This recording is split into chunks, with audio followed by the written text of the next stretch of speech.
Bonsoir à toutes et à tous, très heureux de vous retrouver pour un tout nouvel épisode des Sartois du Web en simultané sur Twitch. Donc n'hésitez pas à poser toutes vos questions à mes différents invités, on les posera en direct. On va commencer par le chiffre de la semaine, un petit débrief de ce qui s'est passé le week-end dernier au centre des expositions du Mans. Et puis ensuite, je vais recevoir Franck Juret, professeur, auteur, poète. On est à son 5e recueil, Paroles d'étudiants. Particularité, il a coécrit, il a collaboré avec certains de ses étudiants. Et puis aussi, une nouvelle alternance de la semaine avec Clémentine pour la rentrée 2024. On va apprendre à la connaître et savoir ce qu'elle va faire exactement. Puis, on parlera cinéma avec, encore une fois, l'association de films BIS, appelée BIS Not Dead Asso, qui fête leurs 6 ans pour une soirée spéciale qui aura lieu au cinéma Le Royal pour un événement unique. Il y aura bien sûr le Zap de la semaine. Et puis on parlera de pop culture japonaise, coréenne, avec une nouvelle édition du festival Pop Power avec des étudiants du Mans Université, avec 3 rendez-vous à ne pas rater la semaine prochaine. On finira bien sûr par la Brigade du Web avec Manon en fin d'émission. Mais pour l'heure, il est temps de parler du chiffre de la semaine, 10 comme 10 heures. On en a parlé il y a 2 mois avec le festival Impact qui a été complet avec pas moins de 6500 mètres carrés pour une soirée unique, de la pyrotechnie, du grand spectacle, du son haut de gamme et une programmation de haut vol. Le collectif a encore prouvé qu'en Sarthe, on sait faire de gros événements, à en faire pâlir les plus grandes villes de France. Il y a eu Carla Schmitt, Magès, Leblanc, Hayden ou encore DJ Nexo et plein d'autres personnes qui ont rendu cette nuit mémorable. On se demande à quand une nouvelle édition. On vous tiendra bien sûr informé sur LMTV Sarthe. À noter que DJ Nexo sera dans l'émission ici la semaine prochaine pour parler de sa formation pour devenir DJ, formation appelée DJ Pro. Et maintenant, changement de sujet, on va parler de poèmes avec Franck.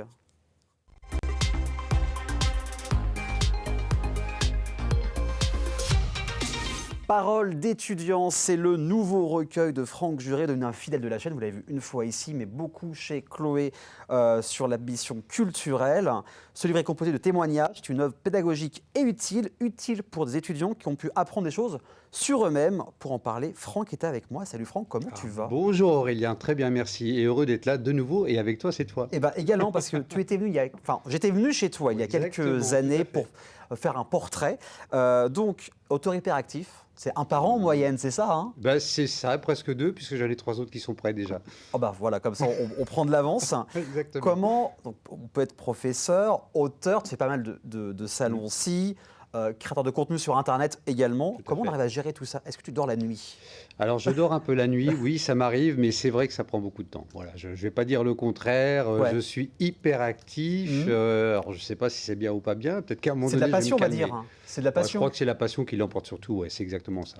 Donc on ne voit pas le temps passer avec tout ça. Donc ce nouveau recueil, un projet avec les étudiants, comment ça s'est créé, articulé ? Quel est le point d'origine de ce recueil-là ? C'est un peu surprenant parce que en fait, je me suis posé la question d'un nouveau projet à proposer à des étudiants en début d'année. Et puis c'est vrai que j'aurais pu tomber dans les trucs un peu bateaux, j'ai envie de dire. Puis je me suis dit, après tout, je suis auteur. Bon, j'étais à mon 4e recueil à ce moment-là. Ça ne s'est jamais fait en France, enfin, sauf erreur de ma part. En tout cas, au moins dans la région Pays de la Loire. Au moins dans la région, de publier un recueil où on laisse la parole à des jeunes. Eh bien, bingo, on y va et puis on verra bien ce que ça donne. Donc voilà. Et quand tu as présenté ce projet aux étudiants, parce que j'imagine que les poèmes, c'est pas ce qui vient en tête en premier quand on est étudiant, quelle était leur réaction ? Ils savaient déjà que tu écrivais ? Alors en fait, oui, il y a 2 choses dans ce que tu dis. C'est que d'une part, ils savaient que j'écrivais, donc certains étaient déjà allés voir un peu sur les comptes, ou avaient découvert que j'écrivais de la poésie. Ça, c'est une première chose. Et deuxième chose, il n'y a pas que de la poésie. C'est vraiment un recueil de témoignages. Et bizarrement, puisque tu en parles, je leur avais pas du tout imposé la poésie. Et certains y sont allés, mais d'eux-mêmes, sans que je leur ai à leur demander. Et quand les étudiants, ils vont eux-mêmes, qu'est-ce qu'on ressent ? Ça doit être de la fierté. Moi, j'imagine une certaine fierté. Oui, et puis du bonheur, tout simplement, parce que j'avais peur si jamais je leur proposais de la poésie, j'aurais sans doute eu des réponses du genre « Oh non, la poésie, monsieur, c'est ringard, sorte etc. » de boomer, c'est pas bien. Bon, quand on est prof, on commence à être habitué à ce genre de réflexion quand même. Et puis, non, je les ai laissés décider, et bizarrement, peut-être que certains se sont rendus compte que la poésie, c'était la meilleure forme pour répondre à certaines questions. Oui, parce qu'en plus, il y a aussi la poésie, mais aussi tout tout ce qui est littérature, livre, grâce à TikTok, eh bien, ça a quand même évolué avec BookTok, où beaucoup de jeunes sont intéressés aussi à la littérature. Et vous étiez combien à travailler sur ce projet-là au total? Alors au total, on va dire une quinzaine d'étudiants. Alors avec des étudiants qui ont écrit, bien sûr, hein, c'est l'essentiel du livre.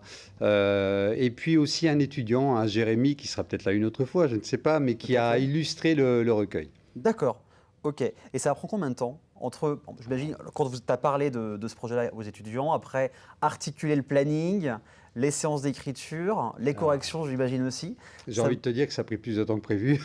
Ça prend souvent plus de temps que prévu sur des projets comme ça. Disons que je m'étais dit, oui, ça va se faire sur une année scolaire pendant des ateliers d'écriture. Donc, au bout de l'année, ça sera terminé. J'aurais peut-être éventuellement réussi à corriger, etc. Mais ça déborde un petit peu sur l'année qui suit. Le temps de la correction, le temps d'envoyer aux maisons d'édition, le temps d'avoir des réponses, le temps de recorriger le manuscrit, de le mettre en forme, etc. Donc, ça a été 1 an et demi au moins. Oui. Et les maisons d'édition, quand tu leur parles de ce projet-là, de ce travail avec les étudiants, c'est oui, trop bien, quelles sont leurs réactions? C'était royal parce qu'on se méfie toujours quand on est auteur, quand on a un peu d'expérience, on se dit peut-être qu'on va me dire votre livre, ça ne nous intéresse pas. Bon, pourquoi pas, mais bon, c'est pas terrible quoi. Et puis en fin de compte, j'ai eu plusieurs propositions et j'ai fini par en choisir une. J'ai choisi volontairement une maison d'édition parisienne, un Hello Édition pour ne pas les nommer, qui est composée justement de beaucoup d'étudiants. Comme par hasard, on va dire. Donc, je me suis dit comme ça, la boucle est bouclée, c'est dynamique, c'est énergique, et puis on reste dans le même milieu. Ouais, ça reste sur la même thématique. Et quelles ont été les thématiques, d'ailleurs, en parlant de ce mot-là? Alors, il y a de tout, parce que j'étais parti sur un postulat qui était de ne pas censurer. Voilà. C'est peut-être un peu risqué, toujours. Hein. Surtout aujourd'hui, on peut mal prendre les choses. La seule censure que j'ai exercée, c'est tout ce qui pourrait être appel à la violence, etc. Bon, ça, j'ai dit, évidemment, vous en doutez, mais c'était pas la peine de le dire, mais il vaut mieux le dire quand même. Et donc, j'ai des thèmes sur les discriminations, sur les inégalités, sur l'école. Donc, il faut accepter de s'en prendre plein la figure aussi, pourquoi pas. Hein. Sur l'amour, sur la vie, sur la mort, sur plein de choses, en fait, sur l'écologie, et tout y est passé quasiment. C'est vrai que quand on étudie, on apprend aussi un peu la vie, on découvre les premiers amours, on se prend des claques aussi dans la figure. Voilà, j'ai en face de moi alors des adolescents. Oui. Parfois des adolescents. Ça dépend aussi. Des moments, c'est ça. Et des adultes, bien sûr. Donc pour certains, ils découvrent la vie, oui. Quand on l'a dit tout à l'heure, ça a permis d'évoluer, j'imagine, pour les étudiants. Qu'est-ce qui en sort dans cette aventure d'écriture avec eux? Est-ce que tu as eu des retours après avoir écrit tout ça? J'ai eu des retours pendant et après. C'est une excellente question parce qu'en fait, ça a servi un peu de thérapie pour certains. D'accord. Et ça, je ne m'y étais pas forcément attendu, puisque j'ai vu des étudiants pleurer pendant l'écriture. Et c'est toujours impressionnant parce qu'on se dit, merde, qu'est-ce que j'ai fait? J'ai peut-être fait une erreur. Une sorte de libération via l'écriture. Libération via la catharsis, hein, voilà, on était en plein dedans. Et qui m'ont dit, mais non, mais au contraire, ça me fait du bien d'écrire. Donc je pleure, mais c'est pas grave. Bon, voilà, c'était génial. Et j'imagine que ça peut aussi éveiller des projets professionnels d'écrire ce genre de choses. J'ai découvert quelques personnes. Alors évidemment, je ne vais pas dire que tout le monde écrit très bien. C'était pas le but du jeu de toute façon. Hein.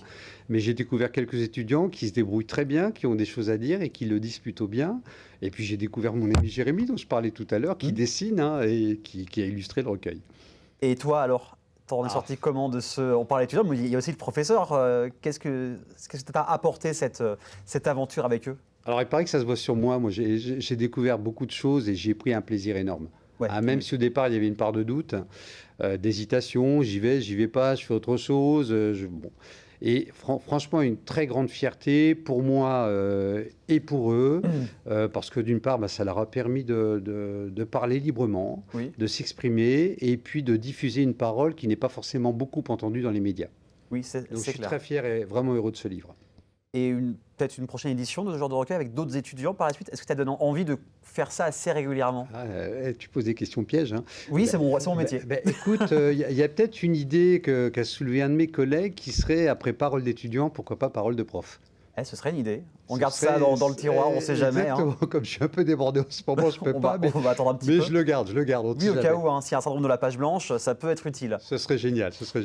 D'ailleurs, je remercie, excuse-moi de te couper, mais je remercie M. Le Foll qui a préfacé le recueil. Hein. D'accord. Et puis je remercie mon directeur, M. de Barbon, qui a soutenu aussi le projet et tous les étudiants qui ont participé. Et donc, pour avoir une préface de M. le maire, tu as parlé comment il est venu à ce projet-là? J'ai envie de dire qu'il faut saisir l'occasion.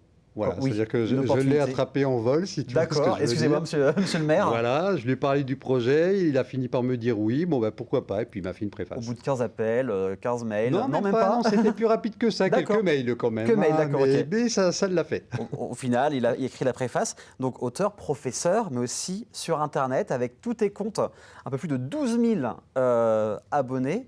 Qu'est-ce que les réseaux t'ont apporté à te faire connaître? Qu'est-ce que ça t'a apporté d'avoir 12 000 abonnés aujourd'hui? Alors, ce que ça m'a apporté au départ, c'est de pouvoir écrire en me disant peut-être que ce que j'écris peut intéresser du monde. Oui. Voilà, c'est comme ça que je me suis lancé à l'écriture, hein, puisque, comme tu le sais, avant 2020, je n'avais pas sorti de recueil, alors que j'écrivais depuis mon adolescence. Donc déjà, ça m'a apporté ça. Et puis, ça m'a apporté aussi une autre idée des réseaux sociaux, parce que comme je suis presque un vieil homme, on va dire, bon, j'imaginais que voilà, il y avait les réseaux sociaux, c'était pas forcément terrible, il n'y a pas grand-chose à en prendre. Et tout compte fait, il y a une très très belle communauté sur les réseaux, plein de choses à apprendre, plein de gens à rencontrer, c'est plutôt génial. Oui, parce qu'on parle beaucoup de l'aspect néfaste, négatif d'Internet. Ouais, Alors, il y a des d'accord. choses quand même, on ne va pas dire que tout est beau, Non, tout est il y le a monde du des très bisounours, mais j'imagine qu'il y a eu des rencontres aussi grâce aux réseaux sociaux peut-être. Il y a du très bon, puisque dans certains de mes recueils, il y a des illustrateurs que j'ai rencontrés via les réseaux. Si je prends mon troisième recueil, par exemple, Derrière les fenêtres, il a été illustré par une peintre qui vient de Nouvelle-Zélande. D'accord, ok. Donc, c'est quand même pas rien. Donc, ça veut dire que ça apporte quand même beaucoup de bons, les réseaux. Oui, ça permet d'établir certaines connexions, c'est le cas de le dire. À l'international. Donc ça, c'est quand même merveilleux. Date de sortie de ce recueil? Alors, le recueil est sorti le 5 avril. D'accord, donc c'est je tout l'ai en récent, face on est de vraiment moi. Il est vraiment au tout chaud de l'actu, frais. hein. Hello Édition, distribué par Hachette, donc c'est plutôt bien. Oui. On peut le trouver partout. Voilà. De toute Voilà. façon, vous tapez Franck Juré, vous le suivez sur les Ouais, réseaux sociaux, Instagram, Vous pouvez me TikTok, googliser Facebook. maintenant. Voilà, c'est ça. Je pense que tu es très, très actif, on te trouve Oh, partout. Je pense, oui. Donc, il y a peut-être plus de 12 000 abonnés. Peut-être que la prochaine fois, ce sera encore plus.